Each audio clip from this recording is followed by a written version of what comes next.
Welcome back to the podcast. In this episode, you're going to be hearing from Teryn, who, when she was a 19-year-old girl, was prescribed Paxil and then later Klonopin after the death of her mother.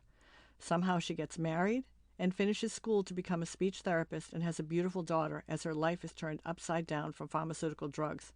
She's unable to work and care for her daughter, and her marriage dissolves. She has developed multiple chemical sensitivities, had to move into a green, eco-friendly type of housing, and she decided she just couldn't live like this anymore. See how her faith in God, her determination to not live like this, helps her to recover her full health and goes back to work and is enjoying life to the fullest. This truly is an episode of encouragement that we want everyone to hear. Please stay tuned after the show for our post-show talk. Hi, Taryn. Welcome to the podcast. Hi, thank you, Geraldine, for having me. Well, I am so excited for people to hear your story because I always said you were a miracle. That's what I always called you when I talked to people and Oh. tried to tell them your story. So let's let people know who you are. What led you to being prescribed a benzodiazepine and an antidepressant? In 1996, when I was 19 years old, my mother was killed in a car accident. Um, and so I went to my family doctor just for a routine visit, and he prescribed Paxil for me. He said that would help me not to cry. Oh, And so I started taking Paxil, and within a week, I started feeling even worse. And I was starting to have panic attacks.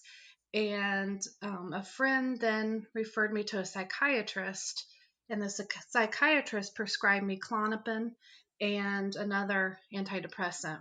And so I spent years on a merry-go-round of having symptoms, getting worse on the drugs, getting worse coming off the drugs, and then going to more practitioners. I even visited a famous hospital in the US twice, and their answer was still the same: more drugs. I went to a psychiatrist, and she was well meaning. Most of these people I felt were well meaning. And I asked her to put me in a psych hospital and help me to feel better. And so in that psych hospital, she pulled me off of Klonopin cold turkey. She gave oh, me Ativan in its place, and she gave me an antipsychotic, more antidepressants, and it was just on from there. oh my God. So how many years is this going on? It went on for probably 10 years total. Right, At one point, like, I could not come off the meds myself, as you know. No right. matter how slowly I would go, I would have major withdrawal symptoms. And so I called a rehab hospital in my state, and they promised to keep me safe and comfortable with phenobarbital. And when I was there, I was forced to go to Narcotics Anonymous and tell that I was an addict. Oh, And I couldn't get through their heads that I was given meds that were prescribed by my doctor, and I took them as prescribed. And I realized that after a few days, the people coming off the street drugs and the people coming off the alcohol had stabilized and were okay. But those of us coming off of the psych meds, our hell had just begun. right, right. So now, while the 10 years you're being drugged, I know you get married, you have a daughter. At what point does all that happen? I had my daughter um, in 2000, so I'd already started having trouble with the pills. Hmm. But I had gotten off of them for a little while for my pregnancy. Okay, good, good. And now, because you're 19 when your mother Hmm. dies and Hmm. you're given the drug. So I know you go on to have a career at some point here. How does that take place? I became a speech therapist in 2000, and I don't know how I got my degree after losing my mother, and then what I was going through with the medications and some other circumstances, but I ended up graduating with my speech therapy degree. Good. I mean, thank God you got that through that because a lot Yes. of people do force themselves. Even I know one of the women, she got 2 degrees while in withdrawal, doing it all online just to try to keep her grounded. Yes, I And understand. how did it, how did it affect now being a mom? You're on these drugs, you have Emily. How does that affect being a mom? Because like you, I was drugged after my second one, and you're struggling as they're drugging, just keep drugging me, and it was hard to be a mom. Yes. I just kept getting worse and worse to the point I became homebound and mostly bedbound for 3.5 years. In my daughter's early years, she was raised in my bed essentially. She was my Wow. caregiver, Mhm. and because that's a horrible thing for a child to do, but she was all that I had. And Right. she was my caregiver, and she would it was nothing for her to sit in my bed and watch her cartoons or play with her toys, but we did it from my bed. Right. Yeah, I believe me, I understand that because I would try to get my kids to do anything to just stay in the house because I couldn't do anything with them. So I Yes, understand that. And I hope other mothers listening to this understand what we went through. How yes. did this affect your marriage? The marriage dissolved, and I had my daughter. She was the one that took care of me. My family would bring me food. They made sure I had food from the outside, but I was so Right. sensitive I couldn't have visitors in the house. Right. So you had become multiple chemical sensitive through all this drugging. Your body's getting Yes. sicker and sicker. And I know at one point now you're off the benzos, but you're still on the antidepressants. How did you come to learn that the drugs were making you sick? First, let's get into that. Eventually, I guess I'm a slow learner, but I knew, kind of knew all along they were making me sick. And then when I would come off, that's when I would get even more sick with the withdrawals, and I would have seizures and all kinds of things. And there was a certain point where I knew if I took one more drug, that was going to be the end of me. And Right, so at some point, I said no more. And I just became allergic to everything. Every right. food. I got down to probably two foods that I would puree, and I would sip Yeah, through a straw, not to tip off my nervous system. I right. was frail. I was emaciated. Was in severe pain and fatigue and weakness. Right. I actually remember you sending me a picture of you. You were outside and you had moved into one of those eco-friendly greenhouses because you had become so sick. Yes, that was And later on in my story, and oh I, wow, I okay. my family found me that home. So this is, I think, what people need to hear is how much, even though your marriage dissolved, you had Emily and you Mhm. had this amazing family who's now trying to help you. At any point, did they not believe you? I mean, because it seemed like they were there and supporting and trying to help you. A lot of people did not believe me, Hmm. um, but my dad and my sisters believed me. They were going through their own pain, and I don't know that they knew exactly how to. Well, they didn't know how to help me, but they knew, to bring me food, and they orchestrated me and Emily getting into the safe house, and so they were there, Good. And although from a distance. all from a distance, and that's what we want people to know, just believe us, help us, Yes, because, you're now getting to the point, you've had it, you have become highly allergic, to your foods. I remember you saying even organic baby food, yeah, you would have a reaction. yes, You would almost have like an anaphylactic shock type of yes, thing, if I yes. remember right, because Life this has been threatening. years, right? Yes, and I don't want to scare anyone because I know that they're in so much fear right now. I remember when Right. I read a book about a physician who had the same illness and how she came out of it. The book was a lot about how toxic everything is and in Right. our environment. And after I read that book, my symptoms went to the next level. The Right. fear What was the had book? What was I the can't book, I remember think? the name of the book, Okay. but it 'Cause it pushed me to the next level. My nervous system became more hypervigilant. right, And and so I I think want to let people know like how bad I was, but I don't want them to be afraid of that because right, if and you're that's what I was gonna say. We want them to know how bad because actually, you have gone now, you're very healthy, and so that's why we're letting them know how sick you were and that you can come out of it because people think yes, they're never gonna come out of it. So, no, all right, let's see how now as the story unfolds, you are now, desperate, you're very sick, but you have a strong faith in God, and how do things turn around? at my worst point, I was laying in that bed, and I'd been abandoned, I'd been rejected, I'd been judged, and I'd essentially been left to die. Um, Mhm. didn't have any more masks I could wear. The church was gone. My speech therapy license had expired. My driver's license had expired. Right. It was just me. It was Emily. There are no GoFundMe's at your worst. There are no meal trains at your worst. It was just me and my daughter, God, and a few family members from the outside. It was the darkest night of the soul. And in that time, it seems like we're alone. Um, there was a Right. prayer line that I would call daily. And one thing that they said to me that is when you have nothing but God, you really have it all.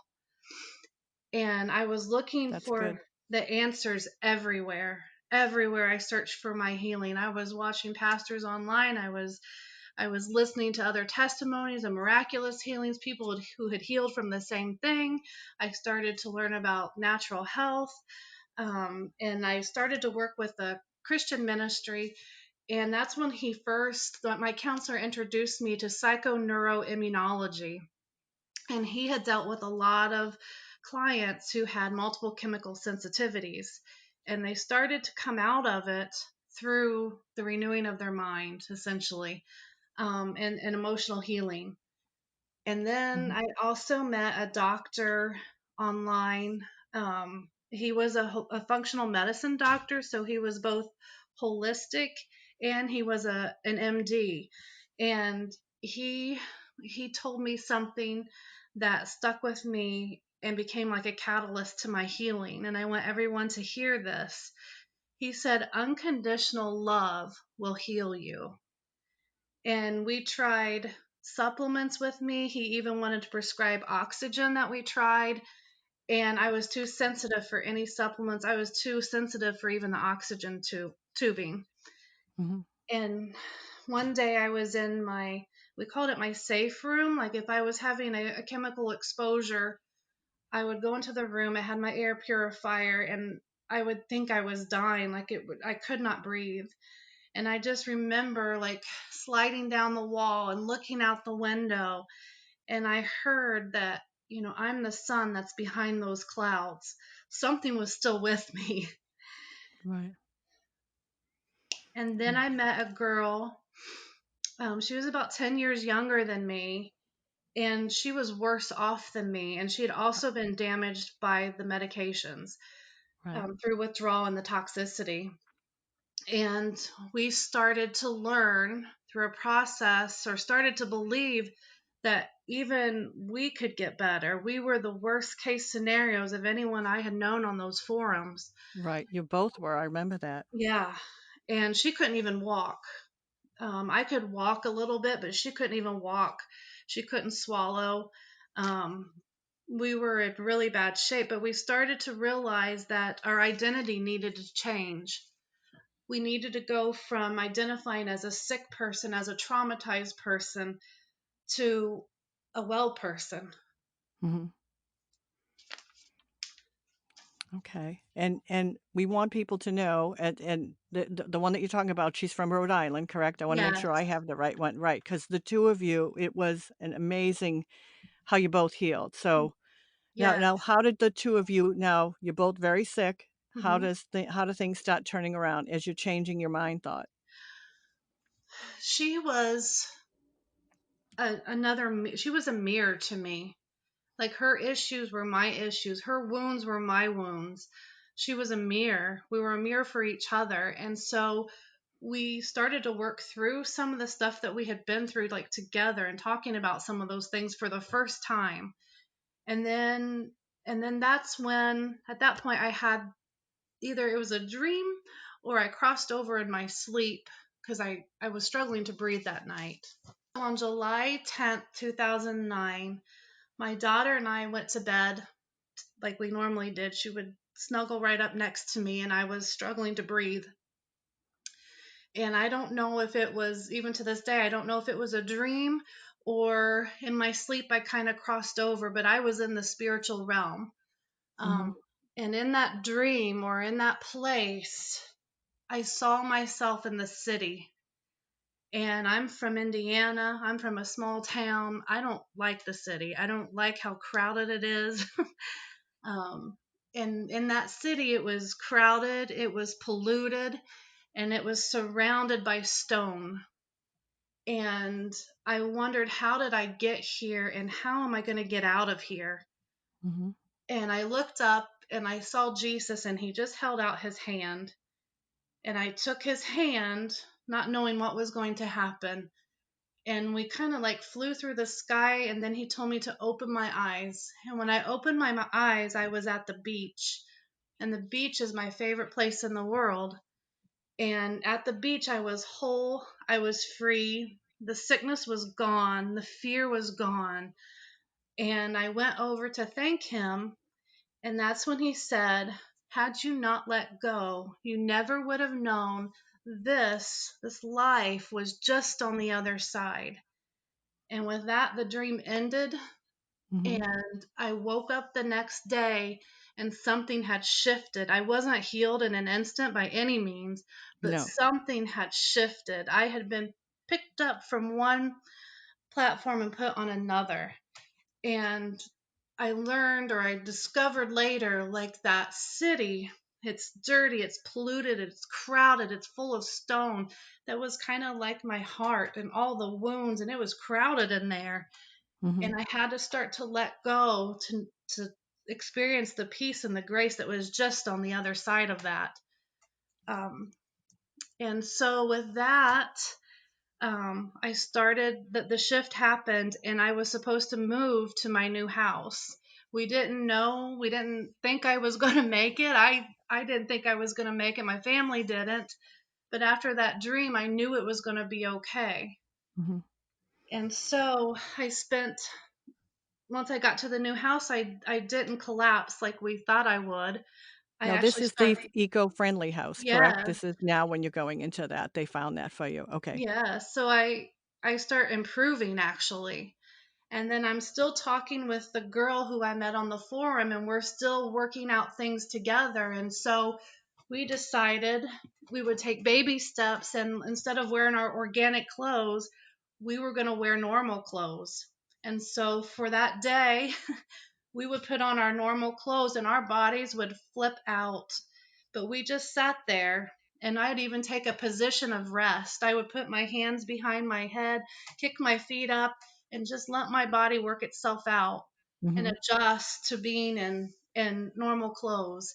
And then we started to do that with foods. We would take one food at a time when we felt we were ready and take a bite of something that we had previously reacted to severely and take that position of rest, that position of indifference of if we have symptoms, oh well, and just kind of holding each other. And eventually at the same time we started to leave our houses. Okay. Now, one of the things I want to ask, because I know she took no supplements, but you, if I remember right, because it's been a while now, you went back to looking at your functional medicine test, meaning that your phase two, because I think like me, your phase two was practically zero. Is that correct? So Yes. you're taking supplements at a tiny, and I want people to know this because I remember we were emailing back and forth that what you were trying to take before your body couldn't handle. So you go back and you start at the size of a pinhead. And I Hmm. think people need to know if you're going to do something, we have to go extremely slow. Yeah.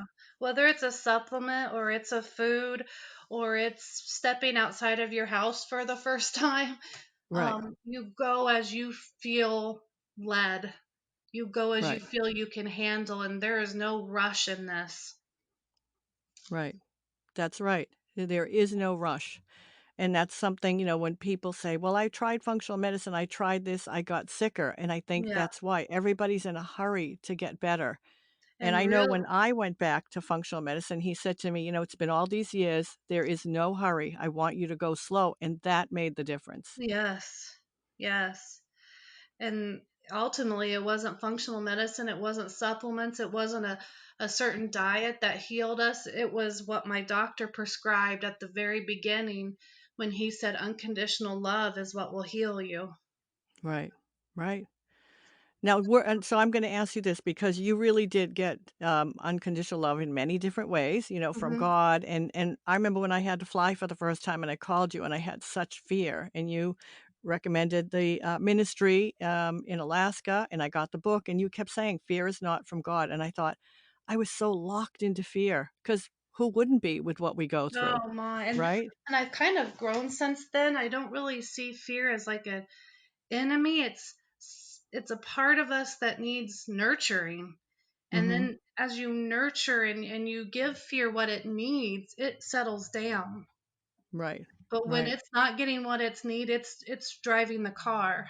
And we don't want fear to drive the car. We want it to be in the That's back right. seat That's right. That's right. like a child. So people now know, as you and your friend there, because thank God you had found each other. You're both stepping out in faith. You're getting stronger. You both get stronger, Hmm. and then comes the opportunity, unless something else happens in between. And now you're getting better, better, better. The opportunity to go back to work part time. How does Yeah. that happen? Actually, I didn't even go back part time. I jumped in to full time, Oh, and it was only wow! 6 months later. Um, and I would thought I'm a single mother. I got to take care of us. I didn't want to live on disability the rest of my life, and Right, so I went back. And that's something that I wish I wouldn't have rushed, but I right. did. I jumped in. You jumped in, and, so you got your license or your driving license back, your speech therapist Hmm. license back, you're back Hmm. working, and Hmm. I know I saw when you then were even promoted to director. I mean, this is how you come off of disability, Hmm. and your life is going along fine, and we also wanna say that your benzo friend, she is healthy, gets married, and I know she had 1 baby. Did she have a 2nd baby? Yes, and She then did she have a became a nurse. and she went back to school and became a nurse. So we Hmm. want people to see, look at she went from couldn't even walk. And the 2 of you, really, it was amazing, because we had the emails back and forth. What was happening with the 2 of you from Yeah. total hopeless to both of you so healthy? Yes. And it So just. Oh, go ahead, yeah, Geraldine. no, no, go ahead. And at that point I thought, well, I've made it. I went through some of the hardest things anybody could ever go through, Right. and I had survived, and so I thought I was good to go. I didn't realize how much more I needed to heal, how much more I needed to learn and unlearn. And even now, like I work with a trauma therapist, and we are going to now those deep, deep places where the Mhm. deepest pain has happened. And when the other woman and I were walking out of the illness, I think a lot of the peripheral stuff came off of us. But now, 10 years later, I'm dealing with the core. Mhm. And the more healing we have, the more powerful we are in our lives. Right. So you would recommend people see a trauma therapist? If that's in the right time, and if they feel that that's where they need to go. I know that we have all been through such Oh, trauma yeah. that led to the drugs in the first place, and then trauma from not being believed, Right. from the side effects, the sheer hell that we go through when we are on those drugs and coming off of them. Right. So one of the things I want people to understand here, so when you're still very, very sick, you're still on because you're off the benzo, I remember that, Hmm. but you're still on the antidepressant and you Hmm. get healthy first. And we Yes. want people to realize, so here it is these years later, you're still tapering that and taking your time. And if we can get, because I just saw the other day online, some guy came back on saying the only way to do things is to go cold turkey. And Mm. he was scaring people. Now, maybe that worked for him. But it was I like that you got healthy and you have taken your time with this ultimate slow taper off the antidepressant, which you're now almost off, Yes, correct? yes. I think that in most cases, slow is the way to go. Maybe in cases of toxicity, I don't know. Um, Right, for sure, someone else would have to advise on that. But in most cases, I think slow is the way to go. You don't want to taper from a point of instability. You want to right, taper from a point of being solid. And right. then your Get body that can do body what it's healthy. meant to do. It's meant to detoxify. It's meant for those neurochemicals to come back to life. It's meant for the immune system to come back to life. And then you That's can right. heal as you go down instead of getting worse and worse and worse. Right. And you would somebody would have said, well, hey, well, she got healthy. So I want people to understand, as you've tapered this antidepressant, have you been sick at all? No. No. No, see, and that's the difference, and we've seen that over and over. In fact, I think in one of my first few podcasts, I say if I could do it over again, I should never have come off from a sick body. They made me sick. It's Hmm. get your body healthy. You're now, it's amazing. It really is a miracle what you've gone through. How is your life today? Because I see pictures of how healthy you are and how happy you and your daughter are. Yeah, I I became a minimalist. I don't know if everybody knows what that is. Yeah, I see that. I see that online. I'm like, if you could see where we're taping, I wish my husband would become a minimalist. So, Yes, yes. And with this, you don't just heal the body, you heal your life. right. I have plants outside that I take care of, and I don't when one of them's not doing well, I don't think what is wrong with that plant. I think what can I do to make the environment for that plant so it will flourish? Mhm. What can I do to fix the environment? And I think that's what's happened over these last 10 years. I became a minimalist, and we purged people, we purged institutions, we purged corporate America, we Mhm. purged things in our home, and now my home is a very calm and safe place. I Beautiful. I do yoga. The trauma therapist has taught me to that yoga is like such a healer, and it helps us to feel safe in our body. And when we've been traumatized, and then especially with what these medications have done, I think it's so important to find some kind of practice where we're getting back into our body, and we're cultivating safety within our body, Right. and that So calms one everything down. right. Well, one of the things that you changed when we were talking the other day, I thought you were still director and you made a change with I even your did. job. I did. I felt now when I feel like my health is starting to wane, I look at like again, I look at the environment, what kind of environment am I in? And I wanted a way out of corporate America. I knew it wasn't good for my health. And so now I'm in a position as a speech therapist, and it's much more balanced. Right. So you made changes there, and people after what we've been through, I think, should look at things. We shouldn't continue on with a stressful life.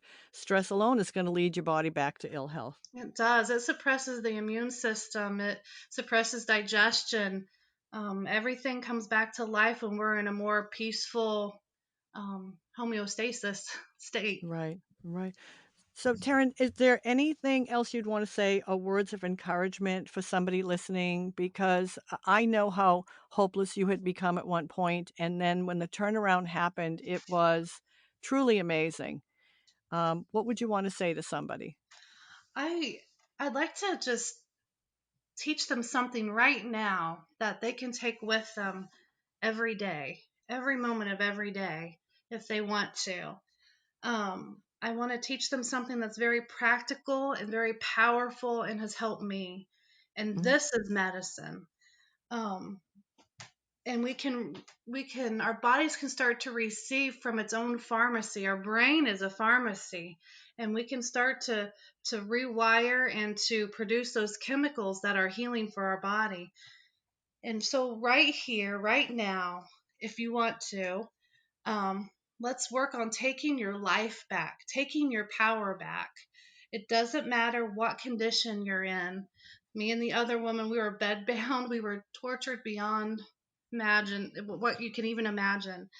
But Mhm. you can do it right here, right now, even in your bed.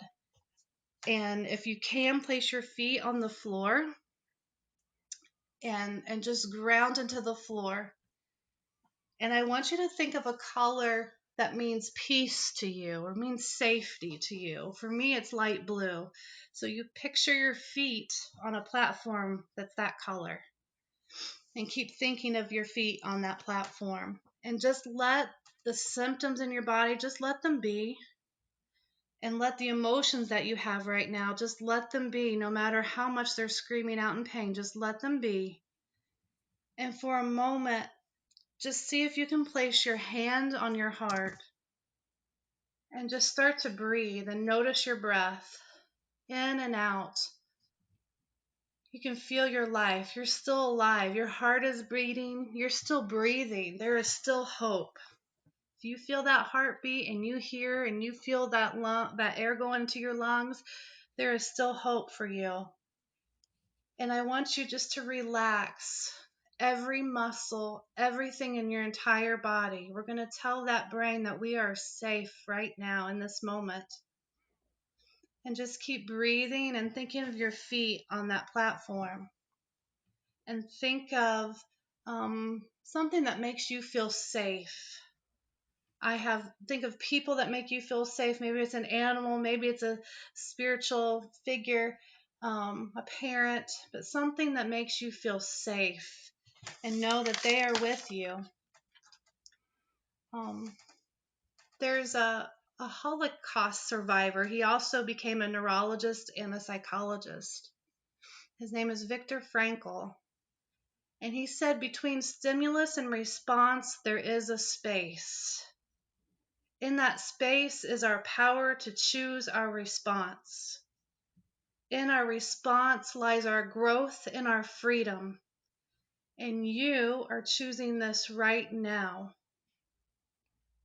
You are centered and you are in a powerful place right now. Your soul has taken the wheel.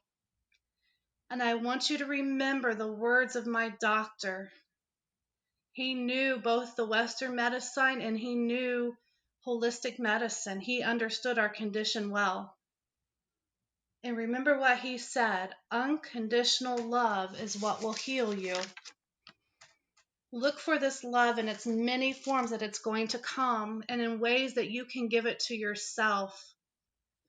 My prayer is that you will learn who you truly are and that you will let unconditional love come in and let things that are not love fall away. In Japanese, there is a practice. It's called kintsugi, and that is where they take broken pottery and they put it back together with gold. The gold fills in the cracks. And so the pottery becomes more beautiful and stronger than ever. This is not about perfection. This is about love. I am so sorry for what you've been through. It should have never happened. The things leading up to the medications and then what the medications did and the following treatment that you received. But I want you to know that I believe in you and Geraldine believes in you, and we know that you can come out of this. And just know with every breath you breathe that you are loved and there are people that believe in you. And you can come to this space. You can choose this space anytime to reset, to calm down, and to take your power back and then move from there. So that's the gift I wanted to leave with you guys today. That's beautiful, Taryn. I really want to thank you so much for sharing your story today. And again, the main message here is not only did you get healthy, but your benzo friend. Thank you so much, Taryn. You're welcome. Thank you for having me.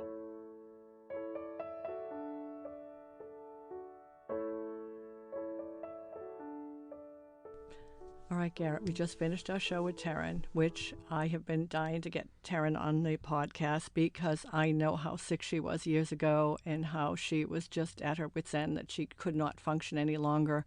And to see her come alive as we were emailing back and forth, and to see the before picture and the after picture was tremendous for me. And I know you probably heard me talk about Taryn maybe here and there, but this is a show that I think everybody has to realize that whether they feel like they can never heal, their bodies are too sick, she and her friend that she met online, another benzo person, are living proof that not only did they get off drugs or did they recover, they're both thriving in life.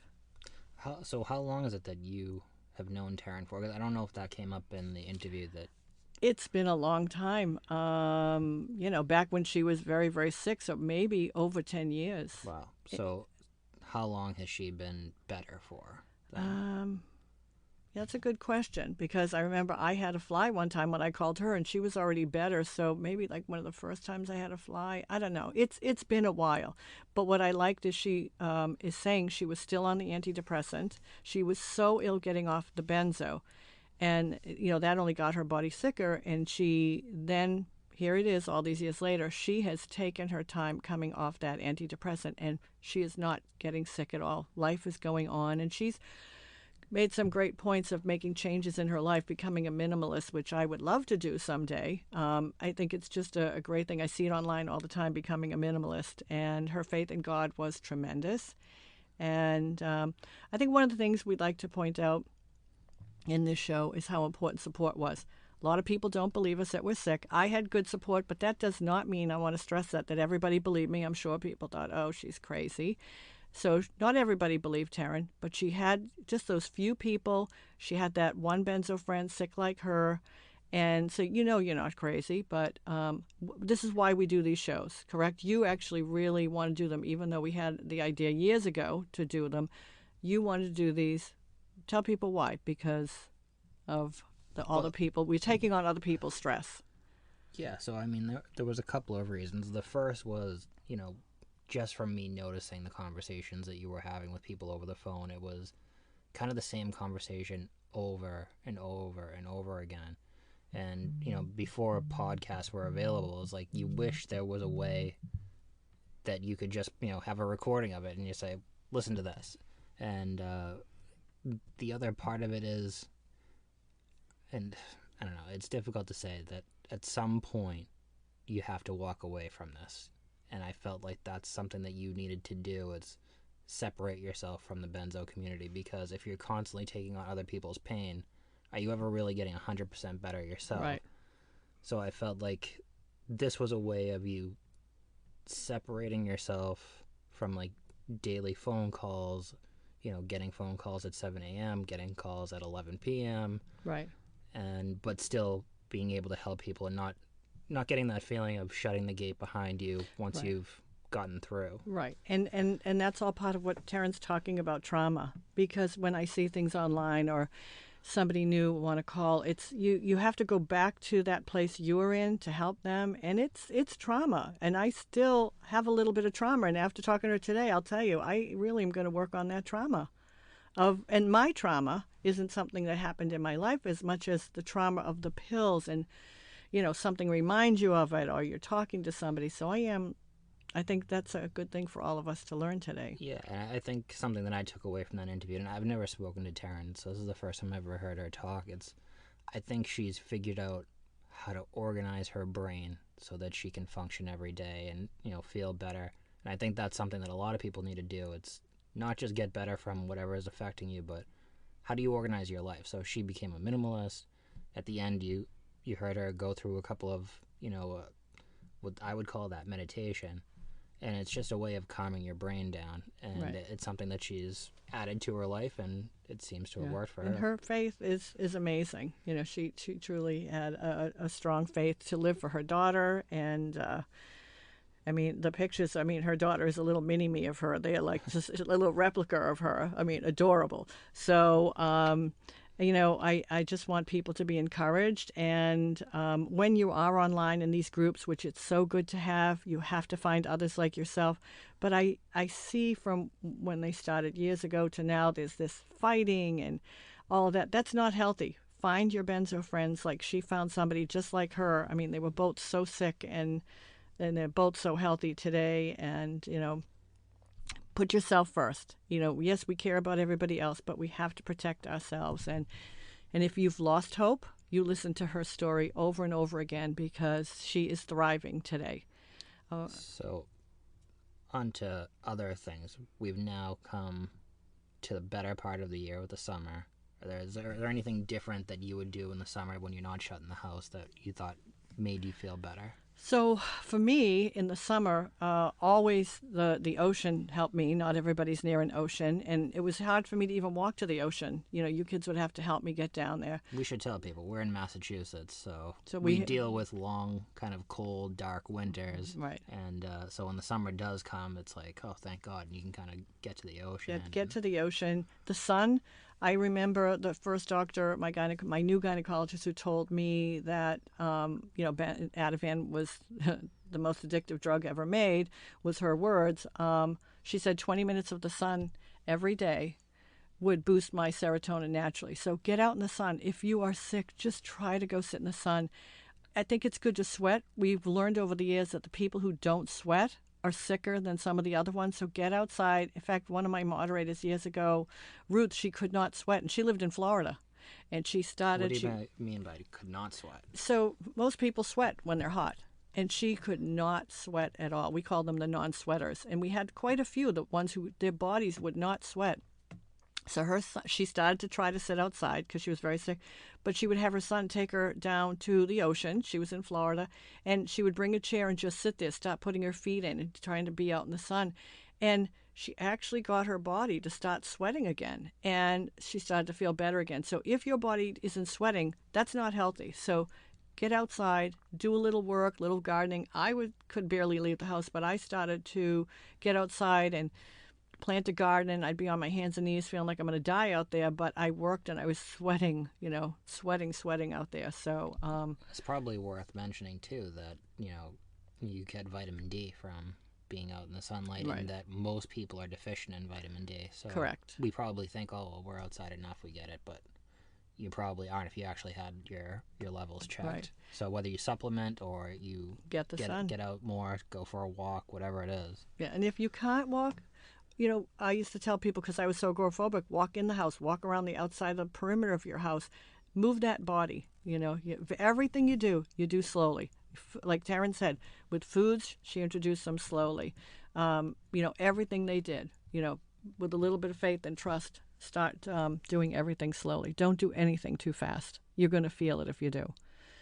All right, I think it was another good show. And Garrett, thank you for all the work that you do. And we really want to thank everybody for listening and spreading the word about these podcasts. And, we're getting nice comments from people, and just continue to share. And we hope it's helping people. Thank you.